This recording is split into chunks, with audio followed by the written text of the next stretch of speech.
Selamat pagi teman-teman semuanya. Jumpa lagi di video aku, channel Rumah Pojok 88. Apa kabar? Semoga kalian semua dalam keadaan sehat ya. Di video kali ini agak sedikit berbeda ya teman-teman. Biasanya kan di video-video sebelumnya aku membahas apa aja rutinitas sehari-hariku sebagai ibu rumah tangga. Di video kali ini aku mau membahas bagaimana kita sebagai ibu rumah tangga dalam mengelola baik fisik maupun mental kita supaya kita tetap kuat, tetap waras, dan tetap bahagia menjalani profesi kita sebagai ibu rumah tangga. Karena memang bukan sesuatu hal yang mudah ya teman-teman untuk bisa mengelola mood kita supaya kita tetap positif dalam menjalani kehidupan kita sehari-hari. Karena aku pernah baca ya bahwa ibu yang bahagia maka kehidupan rumah tangganya pun akan bahagia. Begitupun juga sebaliknya, kalau ibunya bete, ibunya sedih, itu akan berdampak banget baik ke anaknya maupun ke pasangannya. Kadang ritme kehidupan ini bukan selalu mengikuti apa yang kita mau. Namun Yang Maha Kuasa akan selalu memberikan apa yang memang layak untuk kita jalani saat ini. Tanpa kita sadari, kita sering banget membandingkan kehidupan kita dengan kehidupan orang lain. Ya, seperti ibarat pepatah ya bahwa rumput tetangga itu selalu terlihat lebih hijau. Padahal kenyataannya kan belum tentu seperti itu. Karena menurut aku, hidup ini bukan melulu tentang mengumpulkan materi sebanyak-banyaknya, tapi tentang gimana kita berbuat baik kepada sesama dan terutama pada diri kita sendiri. Terdengar klise sih ya, tapi sering banget kita abaikan. Kita sering jahat loh pada diri kita sendiri. Kita sering banget mengkritik, menyalahkan, bahkan mengabaikan loh diri kita sendiri. Mengabaikan kesehatan mental kita, mengabaikan kesehatan fisik kita. Padahal dua hal ini penting banget untuk menjaga kewarasan kita setiap harinya. Ayo ngaku siapa yang pernah berterima kasih pada diri sendiri atau membacakan Al-Fatihah untuk diri sendiri. Pernah nggak? Di video kali ini kita sama-sama belajar, sama-sama sharing bagaimana sih supaya kita bisa menjadi bahagia. Karena sebenarnya bahagia itu adalah pilihan hati kita masing-masing. Tips yang pertama adalah tidak perlu terlalu banyak tahu dan tidak perlu terlalu banyak mendengar.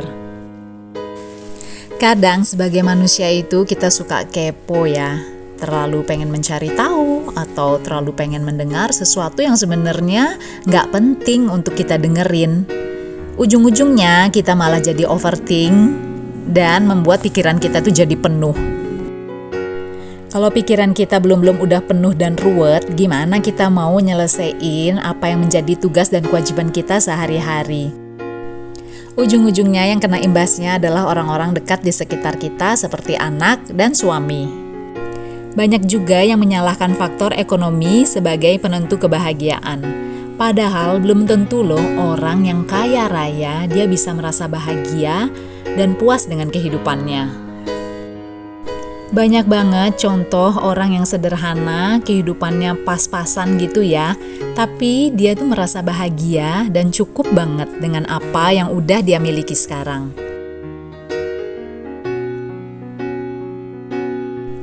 Tips nomor 2 adalah hiduplah saat ini, atau bahasa kerennya sekarang ya, itu mindfulness living. Kalian pasti pernah kan lagi sholat bukannya khusyuk malah mikirin, besok masak apa ya? Atau kalau pas kita lagi main sama anak dan ngerasa kecapean, kita malah berpikir kayak gini, aduh cepet gede dong nak. Nah begitu anaknya udah gede, kita nyesel terus kita bilang, aduh kok cepet banget besar sih? Jadi kita itu memang paling gampang membuat segala sesuatunya itu ruwet. Kita sering banget ngisi kehidupan kita ini dengan kecemasan dan ketakutan. Kita dibayang-bayangi masa lalu, kita mencemaskan masa depan, dan kita mengabaikan masa kini. Oke, sah-sah aja sih kalau kita harus mempersiapkan masa depan ya. Tapi kan belum tentu tuh kita akan hidup 5, 10, atau 20 tahun lagi. Jadi hiduplah saat ini karena memang yang ada sekarang ini yang benar-benar penting untuk kita jalani. Tips nomor 3, it's okay not to be okay. Nggak apa-apa kok kalau sesekali kita merasa stres, merasa sedih, merasa marah, itu kan manusiawi dan wajar banget ya. Tapi jangan sampai hal-hal itu terlalu memanipulasi atau mendominasi waktu kita sehari-hari. Kita nggak harus sempurna kok, dan jangan terlalu berusaha untuk mengerjakan semuanya dengan sempurna. Jangan membuat harapan terlalu tinggi pada diri sendiri, karena kalau ujung-ujungnya kita nggak bisa mencapai itu, kita bakalan jadi mudah banget untuk stres. Sebagai contoh, kalau aku pribadi, kalau pas lagi capek banget, aku bisa loh nggak bersihin rumah itu 2-3 hari. Aku nggak mau maksain diriku sendiri untuk mengerjakan sesuatu yang mungkin pada saat itu aku nggak mampu melakukannya. Tips nomor 3, berhenti berusaha menyenangkan semua orang, atau istilahnya people pleaser ya.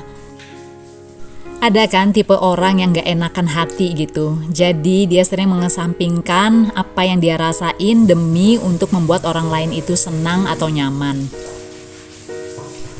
Seiring bertambahnya umur, kita pasti menyadari ya bahwa kebahagiaan diri sendiri itu benar-benar penting banget. Tapi ini berbeda ya dengan sifat egois. Kalau sifat egois itu cenderung untuk merugikan orang lain. Sebagai contoh nih, kalau misal kita ada teman atau kerabat yang hobi banget menceritakan dirinya sendiri. Nah, karena nggak enak hati, ya udah deh kita terpaksa dengerin aja. Kita boleh kok menyela dan mengatakan bahwa, maaf ya, kayaknya untuk saat ini aku lagi nggak bisa deh dengerin curhatanmu. Nggak apa-apa kok, jangan merasa nggak enakan. Karena kalau kita biarin gitu aja, lama-kelamaan itu akan menguras energi dan pikiran kita. Tips nomor 4, jangan pernah bergantung pada pengakuan orang lain. Misalnya nih, kita udah capek banget masak, ternyata setelah dimakan, Pak suami nggak ada tuh muji sama sekali. Ujung-ujungnya kalau kita ngarepin pengakuan atau pujian dari Pak suami, kita pasti bakalan ngerasa kecewa kan? Atau buat teman-teman yang mungkin lagi belajar untuk menjadi konten kreator baik di Instagram, di TikTok maupun di YouTube.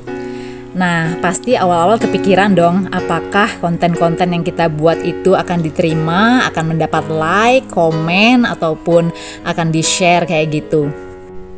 Percaya deh kalau pola pikir kita kayak gitu, kita bakalan ngerasa lelah banget. Yuk kita lakukan apa yang memang sudah menjadi kewajiban atau hobi kita lillahi ta'ala, hanya mengharapkan ridho dari Yang Maha Kuasa. Nah kalau udah kayak gitu tuh, hati tuh rasanya plong dan tentrem banget. Kalaupun ujung-ujungnya nanti akan ada pujian ataupun hadiah materi gitu ya, anggap aja itu bonus. Jadi itu bukan hal yang harus kita pikirin ya. Kita tuh hanya bisa berusaha ya. Kalau untuk hasil itu bener-bener bukan kuasa kita dan memang nggak perlu untuk kita pikirin. Tips nomor 5, miliki rutinitas yang produktif. Ini penting banget ya teman-teman untuk kita memiliki jadwal yang sama setiap harinya. Jam berapa kita bangun, kemudian jam berapa kita masak, hari apa kita mencuci baju, hari apa kita mengepel rumah, dan lain-lain. Jadwal ini benar-benar ngebantu kita untuk tidak menyia-nyiakan waktu. Karena kalau kita let it flow gitu aja ya udah deh, nanti kapan mau nyuci ya nyuci, atau kapan mau ngepel ya ngepel. Itu bakalan berantakan banget ujung-ujungnya. Jadi jadwal atau schedule itu sifatnya membantu kita agar kita bisa tahu apa aja sih kewajiban yang memang harus kita lakukan. Di salah satu buku yang belum selesai aku baca, bahkan disebutkan bahwa 1 jam pertama pada saat kita bangun tidur di pagi hari, itu benar-benar menentukan bagaimana mood kita secara keseluruhan pada hari itu. Si penulis buku itu membuat formula 20-20-20.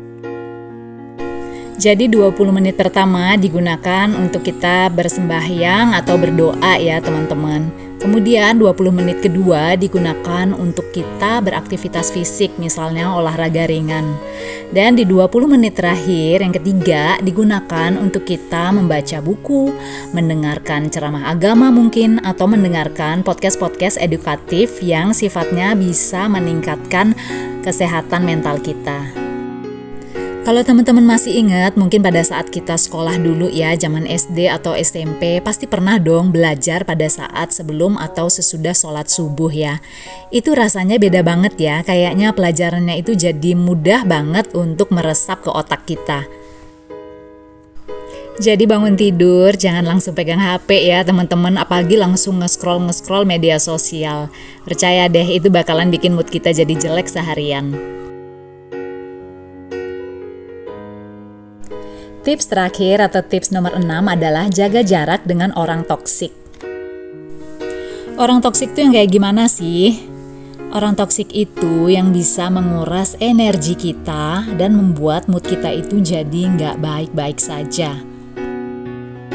Misalnya nih, ada dari kalian yang mungkin belum dikaruniai anak.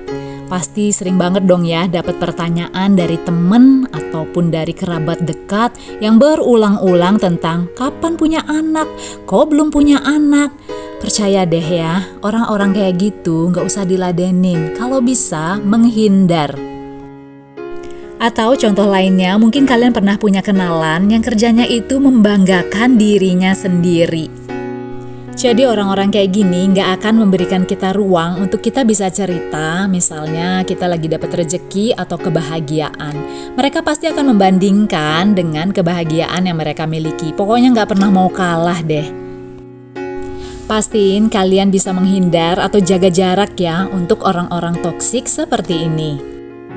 Karena mereka hanya akan memberikan energi negatif pada diri kita.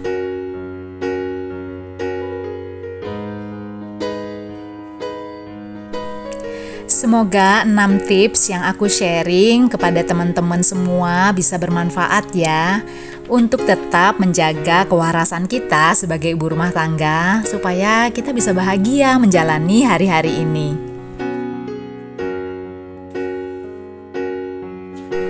Ingat ya bahwa waktu luang dan kesehatan adalah nikmat yang paling sangat sering disia-siakan oleh manusia. Dan seperti salah satu pepatah Latin yang berbunyi carpe diem, yang artinya petiklah hari ini. Jangan pernah menunda suatu hal yang baik karena kita tidak tahu apakah nanti akan ada kesempatan lagi.